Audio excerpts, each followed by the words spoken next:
And now, the Lowdown, with economist and political strategist Elson Low.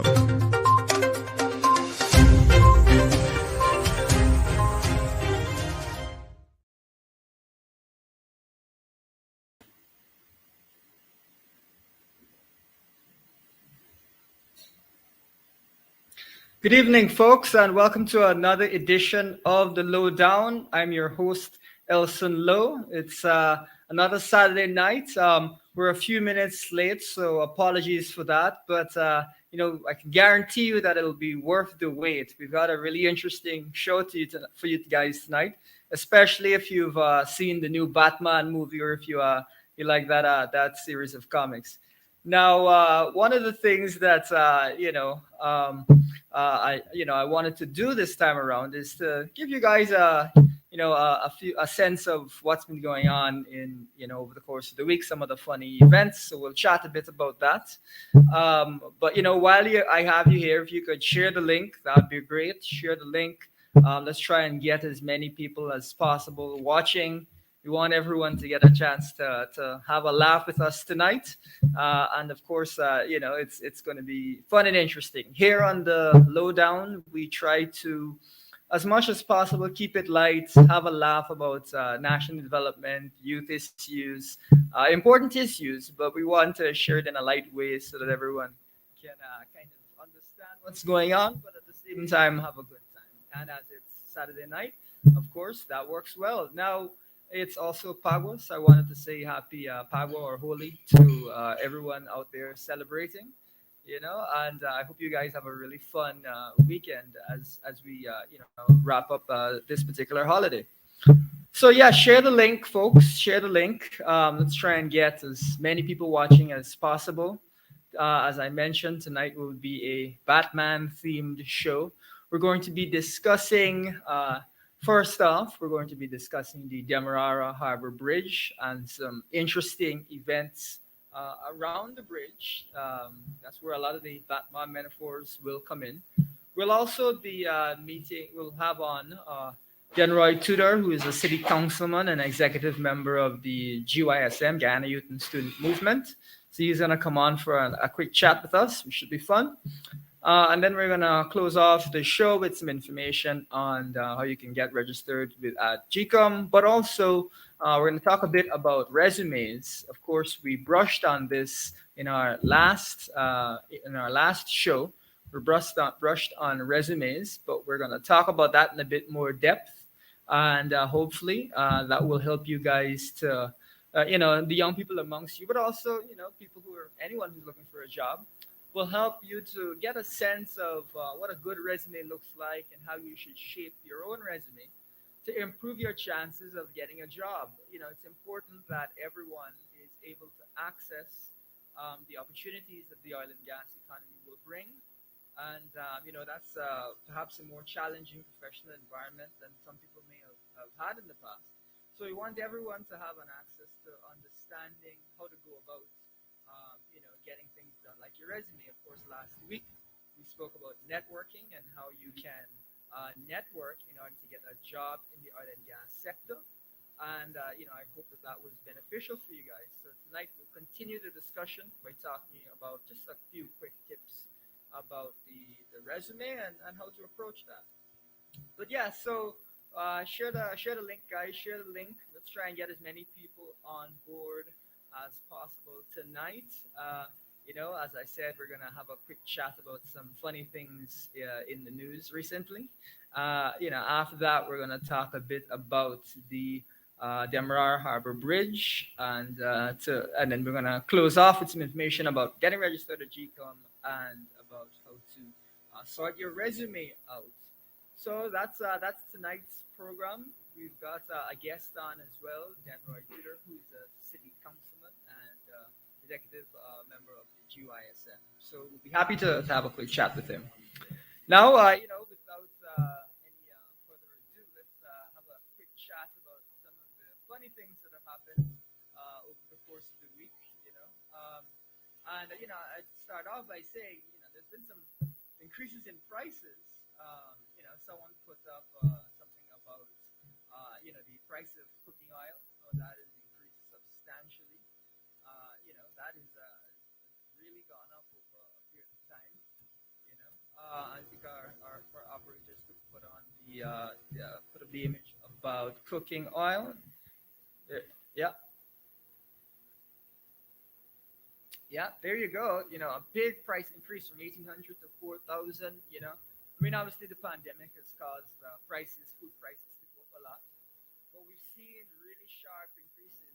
We've even seen gas in the last week or so go up about 20%. So, you know, that is a very substantial increase. It's going to hurt people's pockets. Uh, yep. So next, if we could get one of the funny, actually the gas cylinder photo. Our operators could put up a photo of the gas cylinder. That'd be great. Great. So you got $5,700 for gas, which is a crazy increase. You know, people have been complaining all week about the sharp increase in the cost of natural gas. You know, of that type of gas that we cook with. Of course, what typically happens is that you know, the price of oil and the price of natural gas are related because you can substitute oil for natural gas and natural gas for oil in some cases. So the two, unfortunately, are very tied. So we've seen that come up. But what have people been saying? Let's throw up one of these memes. If our operators could throw up the first meme, there we got. Willing to trade a blue Toyota Axio for a cylinder of gas. Whoa, that's a pretty steep price. Or is it that the price of Toyota Axios has gone down a lot lately? I don't know. But people are get desperate out there. Let's see the next one. Yeah, good time. The price of gas bottle. This is a good time to start fasting and dieting. Yeah, well, you know, we're in the season where there's a lot of fasting, there's a lot of religious festivals. You got Easter, you got Pascua, and so on. So hey, it's as good a time as any for you to start fasting. Unfortunate that you have to start fasting because of increases in prices and the cost of living in Guyana. But we'll get to that one. And we've got one more meme there. That's the one. Yeah, purple. Yeah, that one. Stop calling your hubby cheap name like honey or sugar. How much is sugar? Call him by fuel, garlic, and light bill. This person is a lot more descriptive. Clearly, the price of gas is through the roof. So that's somebody commenting on that. Apparently, the price of garlic as well, which I was not aware of. My bad. You know, this again reflects the change in the cost of living that I think is really starting to worry people. But you know, I just also wanted to point out, and this is something we'll do a whole show on. You know, housing increases and the cost of living increases related to housing. But we've got two quick memes here about housing, which I think are interesting. So we can throw up the first one about a house there.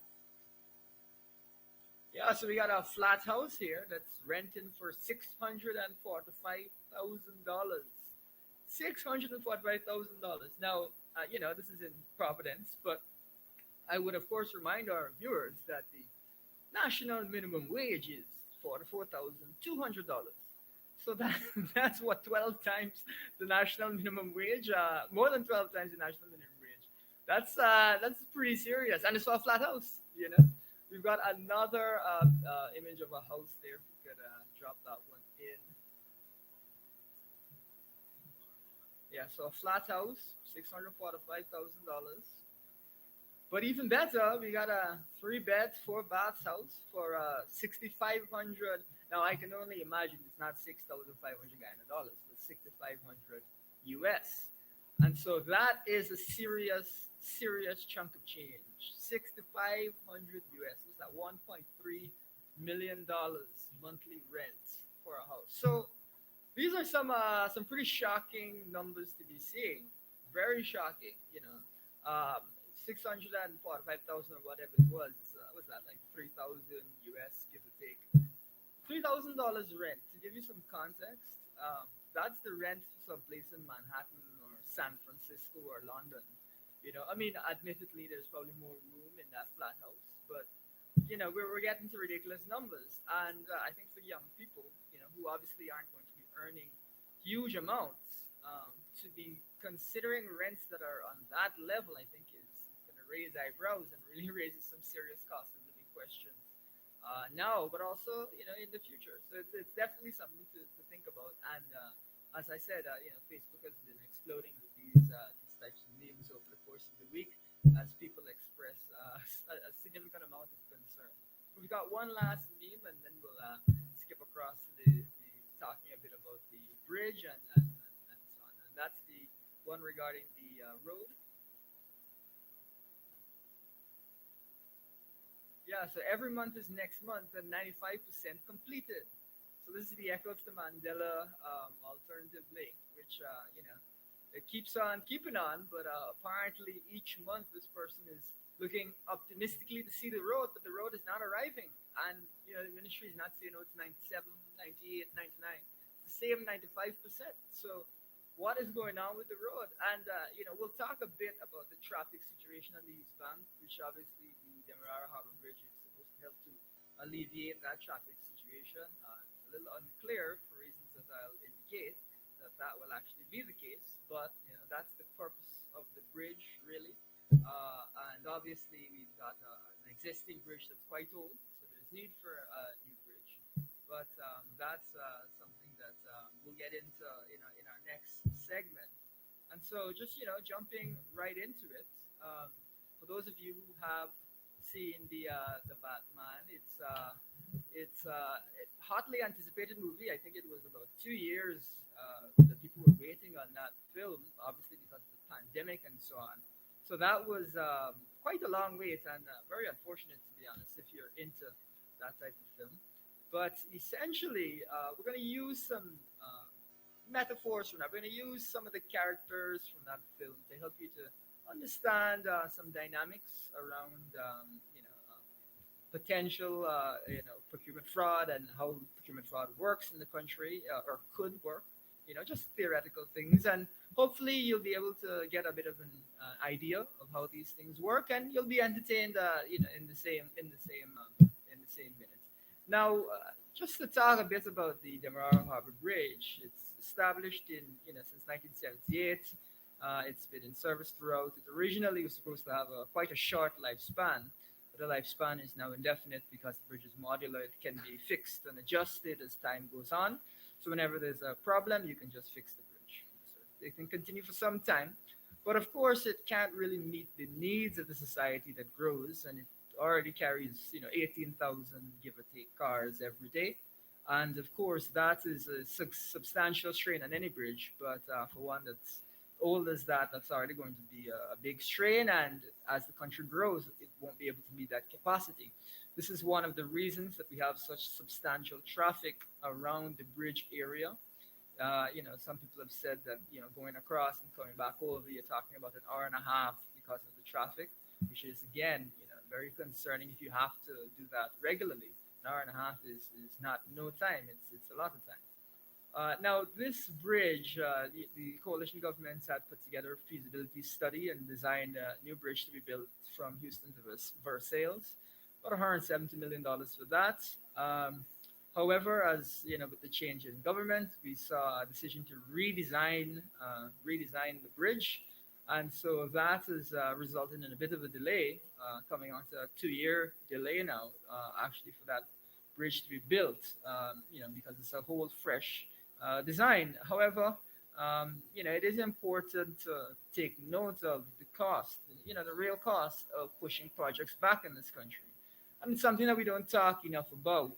If you think about time that someone spends waiting to cross the bridge, it's not productive time. They could be at work, they could be doing something else, making money. So that's time that's lost to the economy. And if the average person that crosses the bridge waits about an hour and a half a day, and we have 18,000 people crossing the bridge and so on, it works out to a delay of 2 years works out to something like 2 billion Guyana dollars of lost manpower hours of lost labor. So the actual cost of not building the bridge immediately was about 10 million US or 2 billion Guyana dollars. So very substantial cost. Just not doing something has a cost just as much as doing something might have a cost if it's not done well. And that is something we don't talk enough about in Guyana, the fact that not taking an action not building a bridge, not building a road has a cost. Delaying projects has a cost. I'd also draw our viewers' attention to the Gas to Shore project, which continues to be redesigned and is again about almost 2 years behind schedule. So that is something that we you have to keep in mind. Now, one of the reasons that it's a good time to talk about this bridge, though, apart from the Batman movie, is that there's a new contract that's due to be signed for this bridge. It's going to be financed, built, and designed by the contractor. However, the original contractor was awarded this. That contract fell apart as there was a discussion around financing costs and so on, and we couldn't come to an agreement with the contractor regarding those costs. It broke down. Some people, I think, former Minister Patterson has indicated that given that the cabinet had already given a no objection, it's kind of strange that the talks would break down over costs because that should have already really been looked at, so to speak. But the government is now negotiating with another contractor to build this bridge. And so, we're going to see a bridge built where the costs may go up. And that's something we'll chat a bit about. But one of the things that I think has come up that Guyanese are a little worried about is that there's an investigation that the police are supposed to be engaging in, and we'll look forward to the results of that investigation, regarding Vice Media, which came and spoke about potential bribery, that a senior politician was potentially taking bribes from with the assistance or with the facilitator who was bringing in foreign companies and assisting those foreign companies in getting these projects in exchange for a bribe. Now we'll see what the investigations yield, and we look forward to the individuals involved being able to demonstrate that they are innocent. So we look forward to that. But that's something that is has come up and is something that is interesting because the particular company that is mentioned is also the company that is building the Demerara Harbor Bridge. Now we don't know. We're not making any kind of allegation. The company, I'm sure, is going to proceed, with further projects. However, that's just something that was mentioned, and of course, as we say, there's supposed to be a police investigation into these things.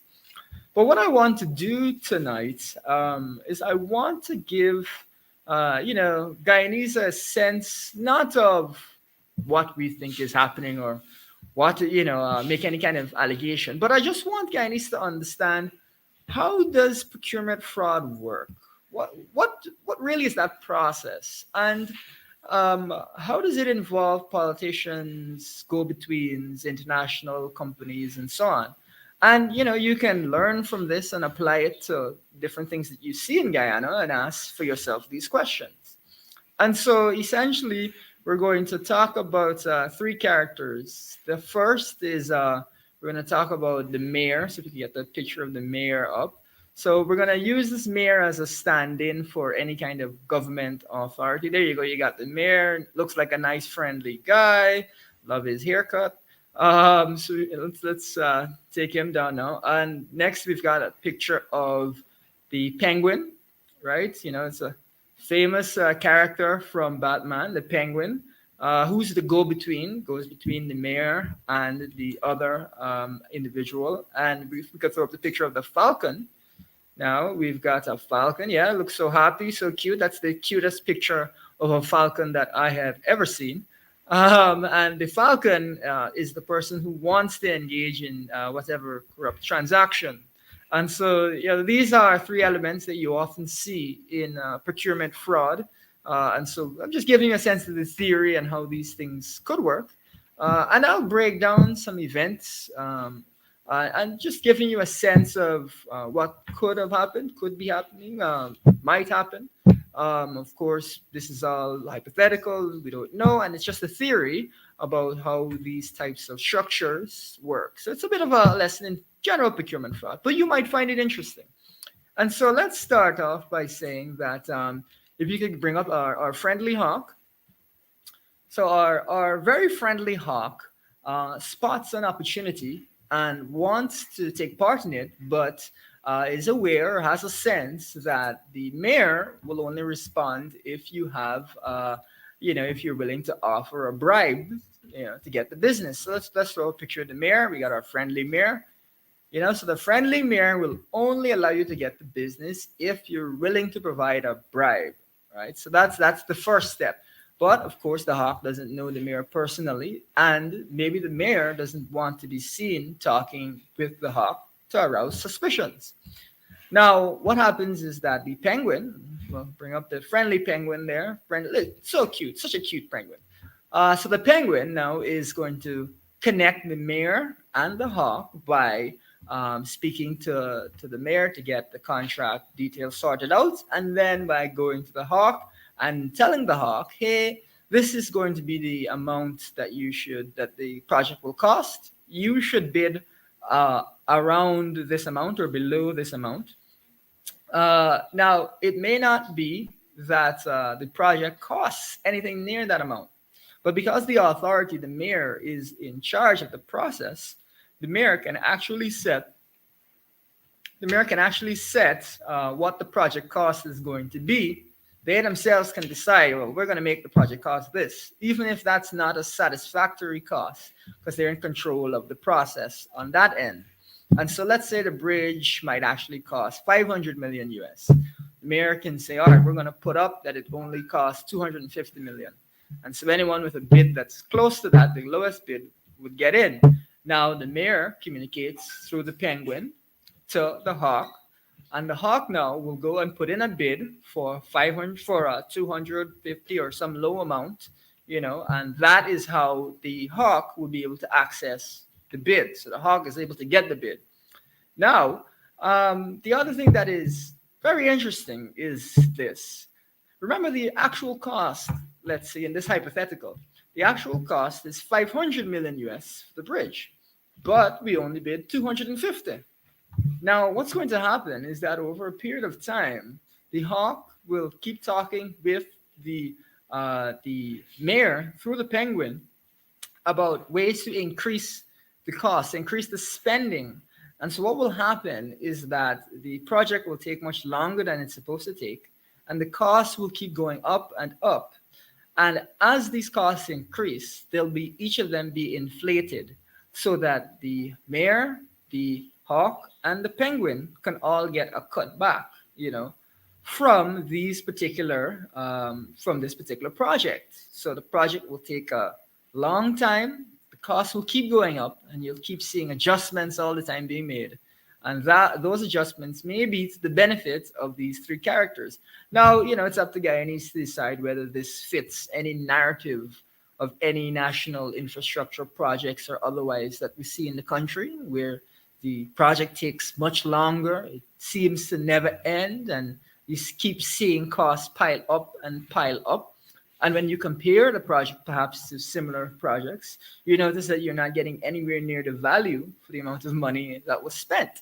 So, Guyanese can take a second and see if this lines up with anything, in their opinion that might be that they might have seen in Guyana, and that's something to consider. Now, the reason that the Damar Harbor Bridge raises some interesting questions, and again, we're just looking at the facts of what has happened, or getting a sense of what has happened, and helping people to themselves look at these facts. Now, we've seen a breakdown in the discussion, right? We've seen a breakdown in the discussion between the company that was originally awarded the bridge and the government. And we've seen a breakdown in discussion over the costs, over the actual costs, the financing costs, even though really cabinet has already looked at these. So there isn't really a reason that you would expect to see that kind of a breakdown in costs. So that's very interesting.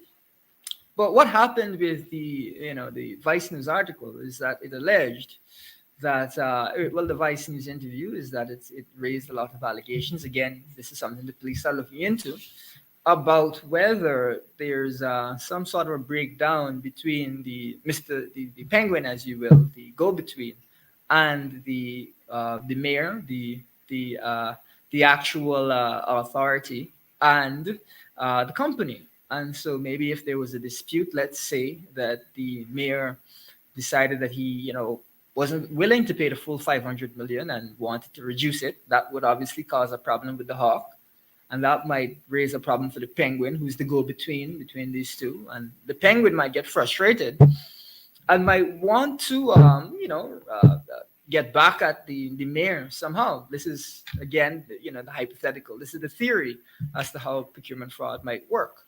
And so, that what would that situation yield? That situation would yield a breakdown between the company, right, the hawk, and the mayor, right, which is the authority, the government. And so that situation would create or cause a dispute, which might lead to another company stepping in. So this is the theory behind procurement fraud and so on. So it's a dispute around costs between groups of people that have already predetermined how they're going to benefit by inflating prices, right? So this is again an interesting development. But the other thing that you would see is you would see that the costs of the project continue to rise. You see the costs continue to rise because ultimately, each individual that's involved, each group that's involved has to get paid. So that's something that would concern you. So in the case of an actual act of procurement fraud, you would see these costs start to go up and go up. Maybe not as high as with the original hawk, but still go up and go up. So, again, we don't know that there's procurement fraud. We have no idea whether there will be procurement fraud. And of course, all citizens will keep scrutinizing things. But in our hypothetical situation with our penguin, our mayor, and our hawk, what you would see is costs go up. So Guyanese should keep an eye out for that. And of course, one of the things that I think you should keep asking questions about is we've now heard that the $256 million bridge, that bridge is actually going to cost a bit more than $256 million. So we've got an interesting series of events. And, again, we'll see how things go. I look forward for the public scrutiny of the bridge project, but it is quite interesting. And I am very much looking forward to seeing the bridge completed on time and for the same 256 million that it was originally supposed to cost.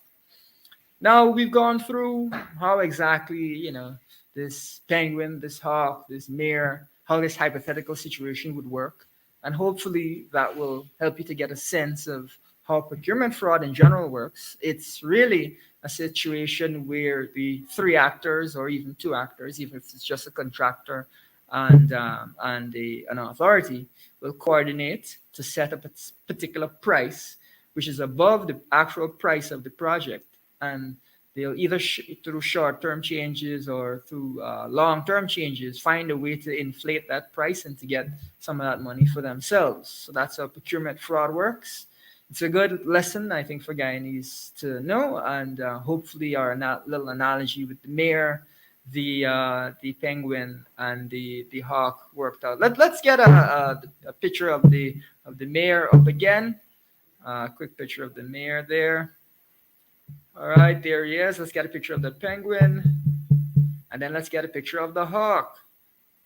Again, the cutest hawk I've ever seen, hopefully that hawk hasn't been up to mischief, but there you go.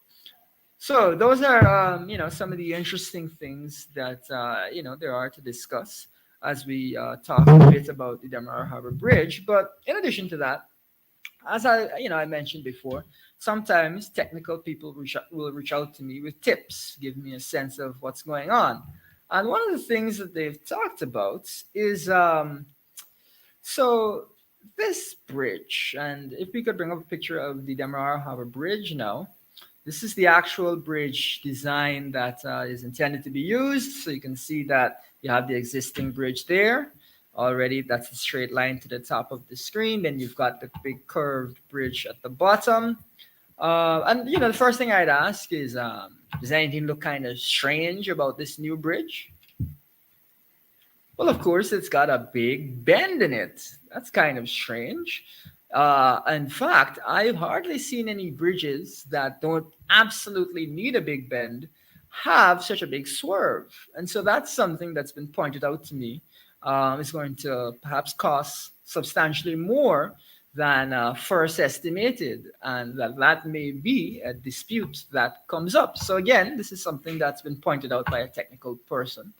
Um, Now, what is weird though is when you're designing a bridge, a major national project, you'd want to make yourself as much as possible immune from technical people raising concerns. I give you an example.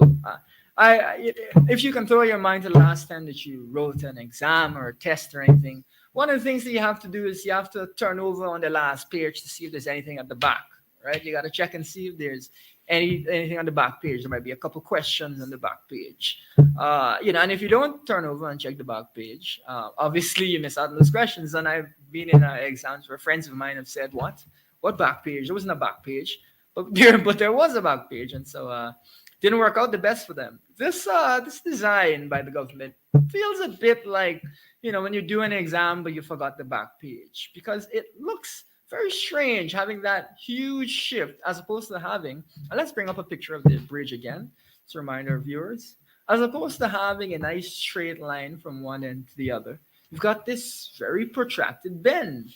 And obviously, if it's a big bend, it's going to mean a much longer path than a straight line would be, which of course is one of the reasons that bridges are always built or typically built on straight lines, is to minimize the cost and so on. So this is very strange. It's a bit like when you've got your exam and you didn't turn over into the last page. So now you're caught with a halfway answer, a halfway project. But that's something that the government has put forward, and we'll have to see how these designs progress. Now, one of the things that I think is important for us to talk a bit about is, feasibility studies, geotechnical studies. These are the types of things that are really important. And again, technical people have reached out to me to say that they're not seeing the types of feasibility and geotechnical surveys that you should see, studies that you should see, to really look at this bridge. And in fact, there's again a wing that there's a proposal that the government is aware of, that there should have been a bridge at Diamond, which is further down, which would only have been 700 meters wide, because Diamond, of course, that area is much narrower. The existing bridge, for those of you who are curious, is 1,850 meters, so it's quite long. So we could have had a much shorter bridge, and obviously a much shorter bridge is likely to cost much less. So, again, when you don't have studies presented to the public, when you don't have that kind of public discourse, this can raise these types of questions. Now, what is something that I think is not fully understood is this traffic issue. And of course, if we could get a picture of the bridge up again, we take a quick look at the traffic there. The bridge is supposed to fly over the East Bank Road area, land in Nandi Park, and connect to another road. Now, of course, they've got to establish that entire connection, which is a whole other road that has to be built there, and that's going to be extensive work as well. But if you could get the picture of the shore bases up, I want Guyanese to take a quick look at something which is interesting. It's the picture of the river with the shore bases. If we could throw that one up. Actually, the picture with the shore bases, not quite that one. There's some X's on that particular picture. There we go. Thank you. So the X's are where we anticipate that there will be shore bases in the future. This is rough, but we're supposed to have several, perhaps as many as 6 shore bases to serve the oil and gas industry right in the Demerara River. We're supposed to have about 6 of these. Now, the interesting thing about that is that shore bases employ a lot of people, right? Thousands of people. In Norway, there's like 250,000 people that are involved in the oil and gas industry. And so I find it mildly comical that the idea is that we should have one bridge when this particular area is likely to become the new Regent Street, the new center of economic activity in the country. Because if you ask somebody where are all these oil and gas jobs being created, they're going to be right along that Demerara River. So let's hold our breath, folks, because we may be in for a wild ride yet. On that note, I'd like to switch gears and we'll bring in our guest. Oh, actually, we're having some technical difficulty there. So we'll see if we can get him back on the line.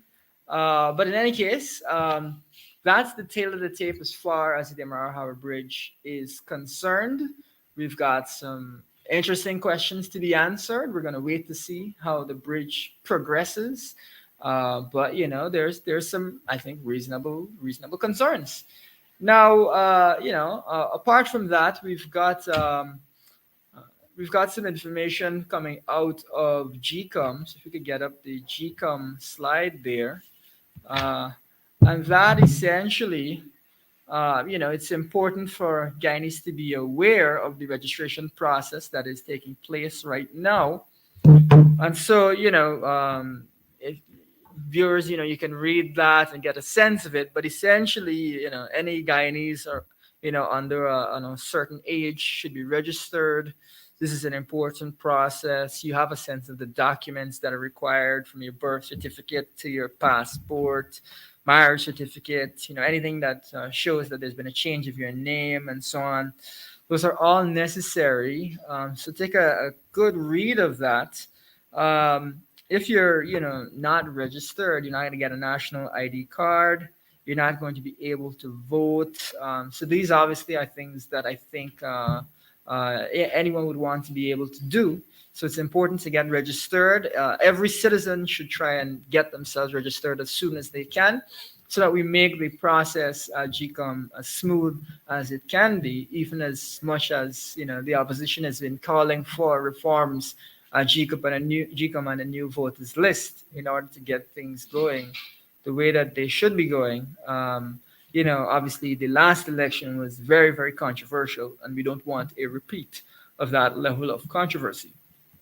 So getting, a new voters list is going to be really important.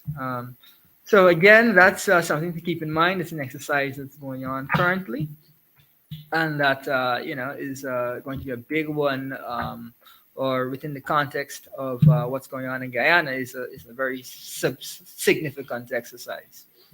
Now, the next thing that we want to talk to a bit as we wrap up a bit on the program, we're going to talk a bit about resumes. Remember, I mentioned that we're going to talk a bit about resumes. Now, again, we've talked about all of these short bases. We've talked about the oil and gas industry. We've talked about the fact that there may be a huge number of jobs coming in. And as a result, it's important for us to take a look at the resume process.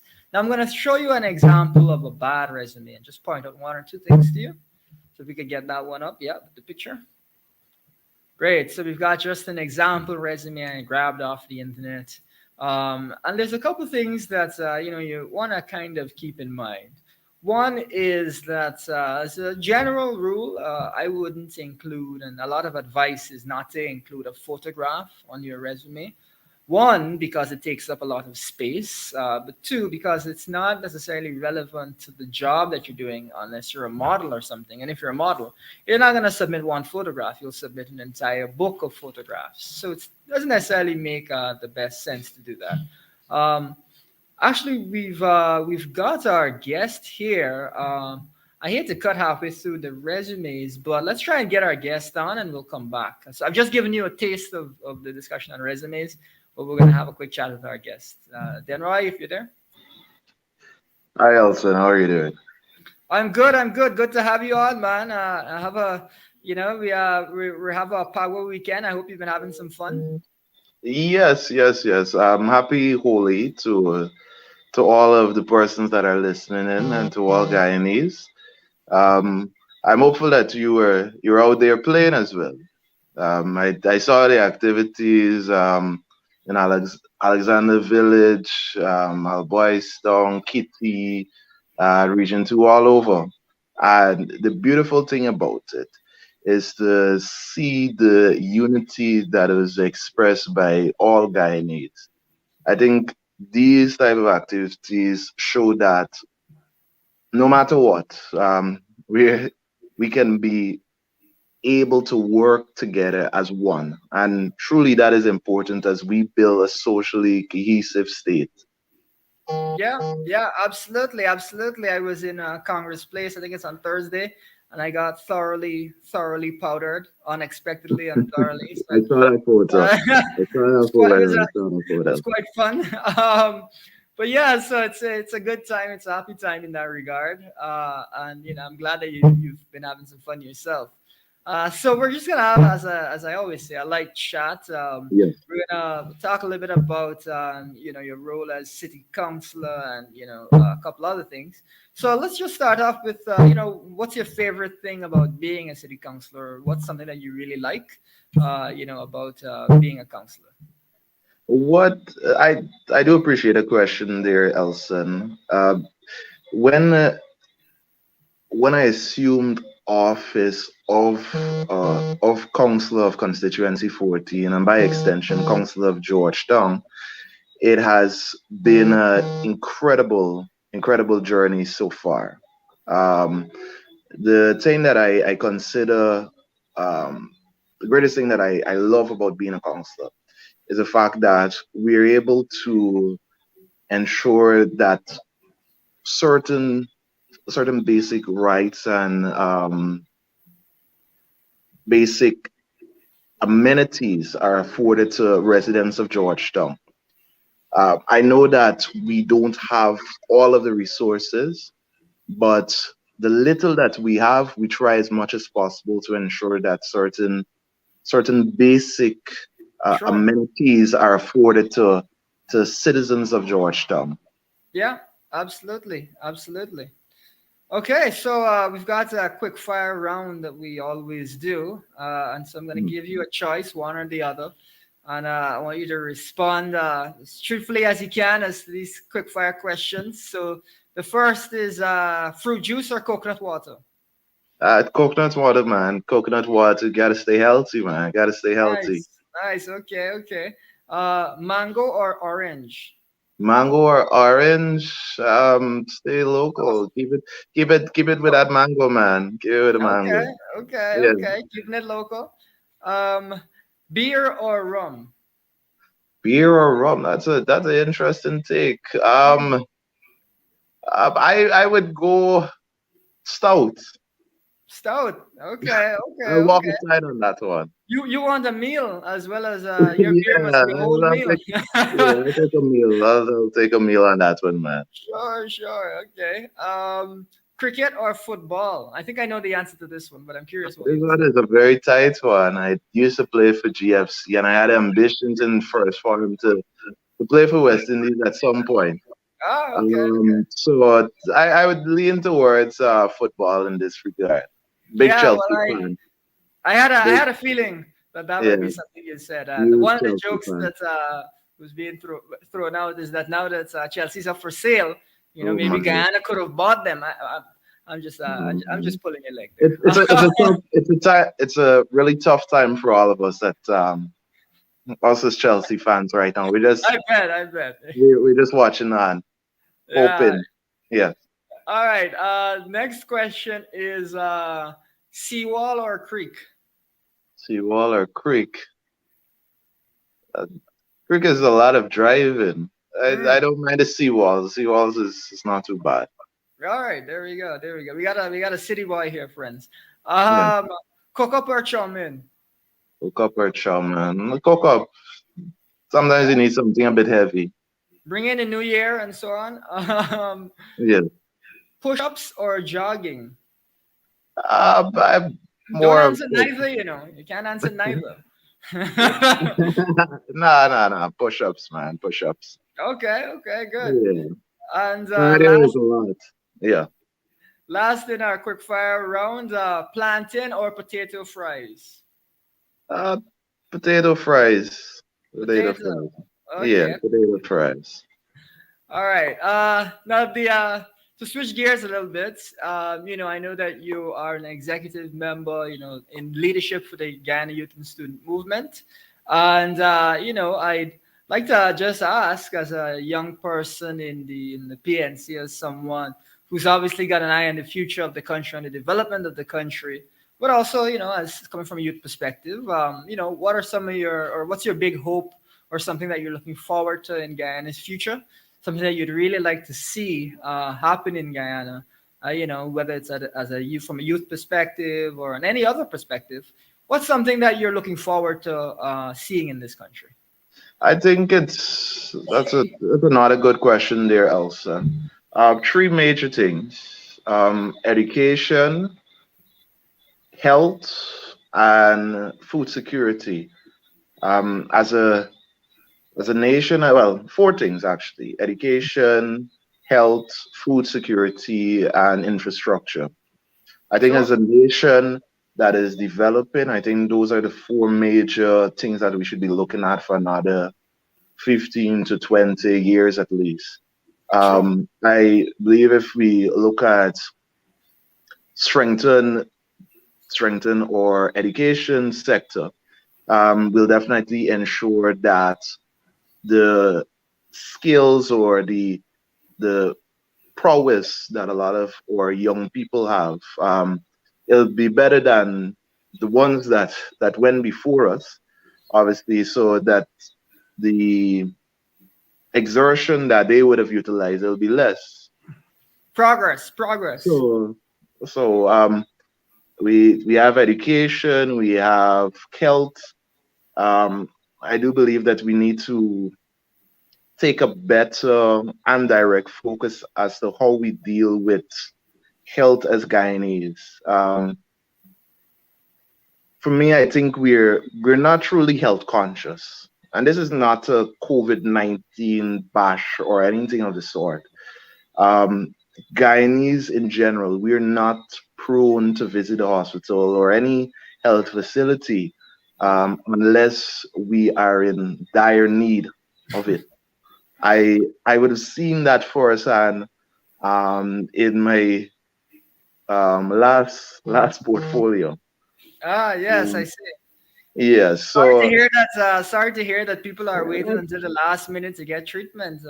yeah. You know? But I believe if we as Guyanese, even us as young Guyanese, if we can take every single year, it may seem a bit tough in terms of the financial resources.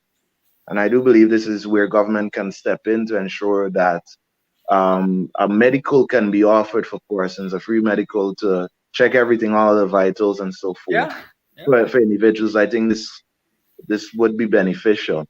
Um, yeah. Well, we like to talk about solutions on this show, and that sounds like a solution right there. Funding medical for everyone once a year. That sounds good to me. yes, so as to ensure that you have a healthy state, um, you look at ensuring that young people, they're a bit more um, aware of these chronic diseases. I remember, I think it was last year, a popular youngster, he was only about 30 or so, he would have died from a heart attack. And it's quite troubling for Yeah, definitely.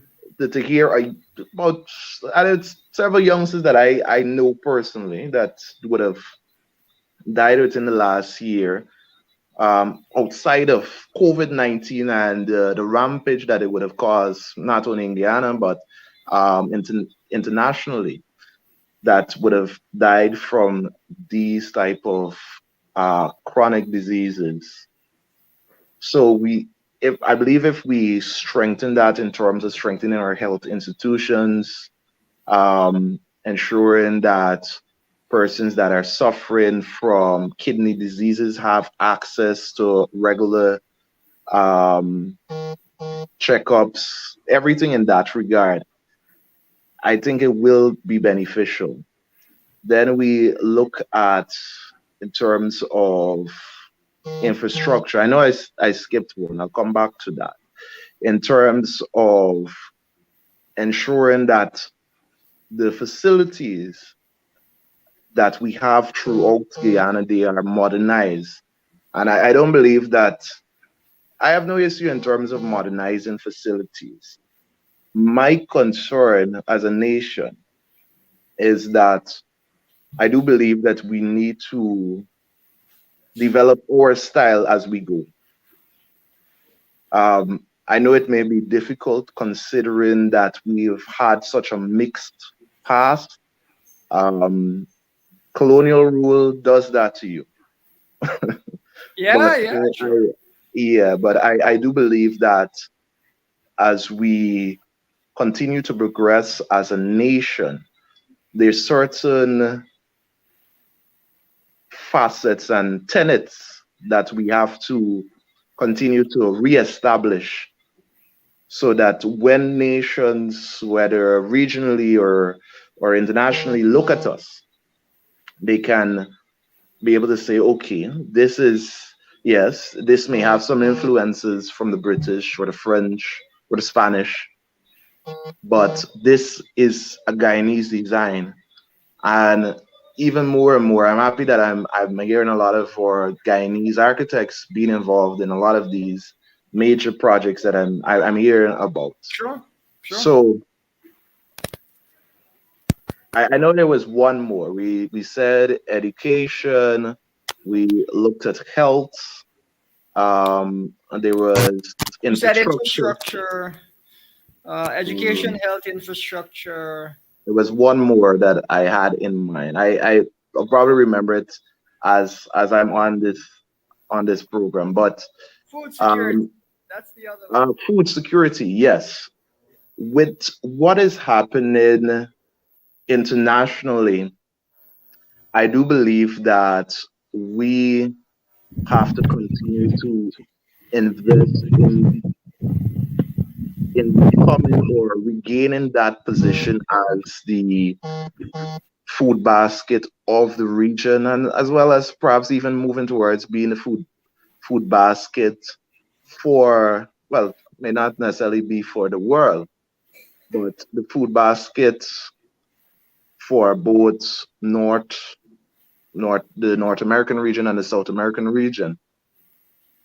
We have extensive land, and I I believe this is an opportune time for young people to take advantage of it. I know that in most instances, young people view farming as something that, oh, you got to go out with this hoe and rake and you put on your hats and you're digging in the dirt and you are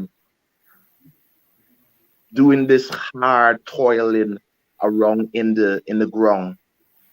But it is so much more than that. Agriculture of itself has Yeah, modernized. We have drones. There are so many other amazing facets to yeah, the development of agriculture that I believe that this generation and other generations can and will take advantage of.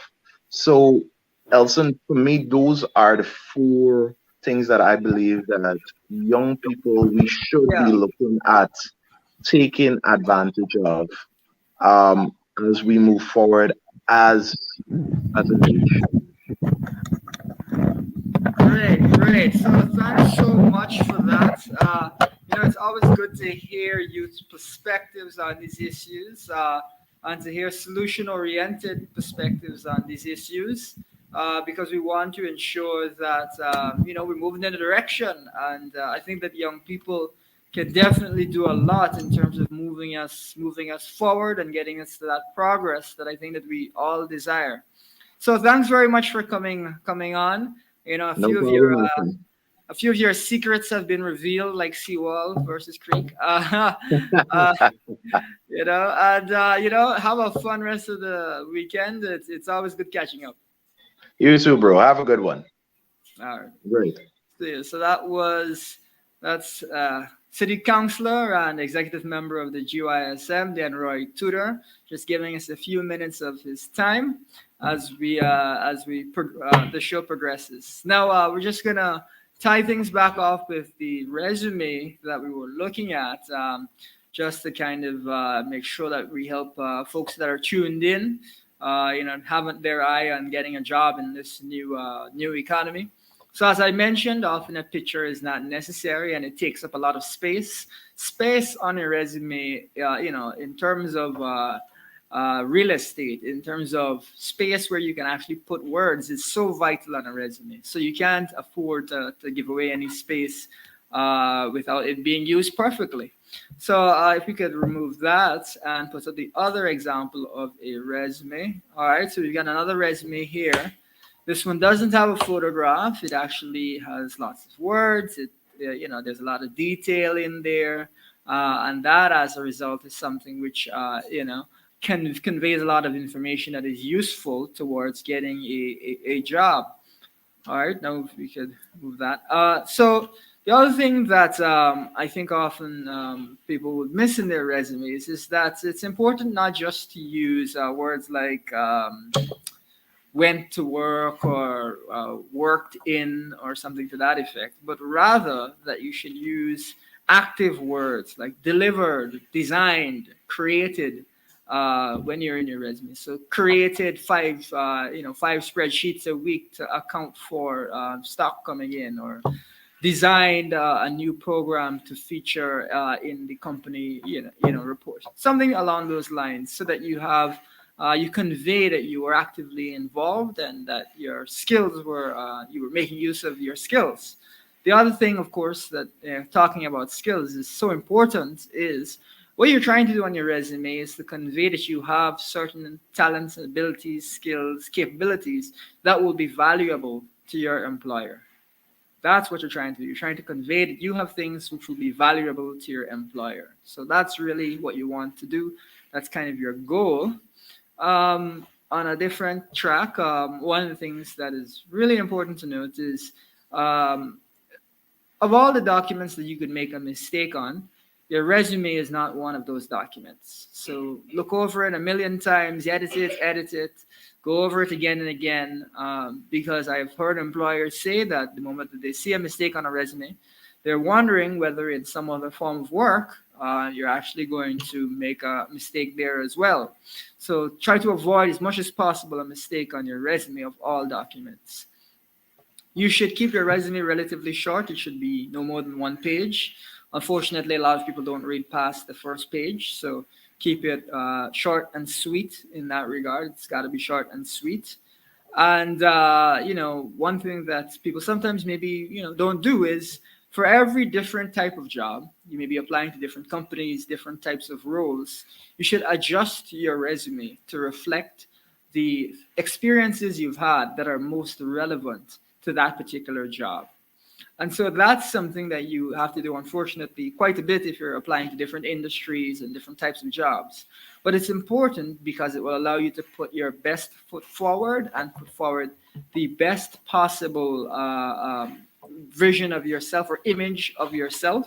And that is what you want to do ultimately to an employer.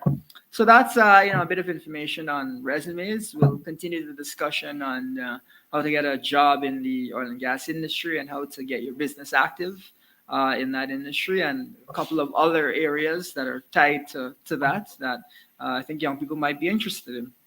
So, that brings us to the end of our show here. We're very thankful that you tuned in. For those of you that stayed with us to the end, we're very thankful again. And hopefully you learned some interesting things tonight. You learned a bit about how procurement fraud works. You learned a bit about resumes. You got to chat with a friendly city councilor. And as we go into the next week, keep an eye out for clips from the show. Keep an eye out for promotional materials. And most of all, thank you guys for tuning in.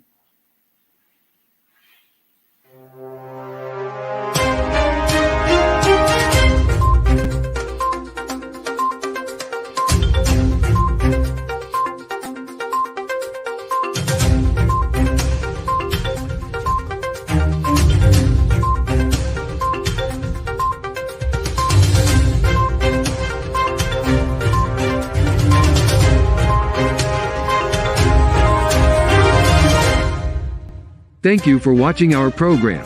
See you right back here, same place, same time. And remember, hold the line of battle, comrades. Our victory is sure.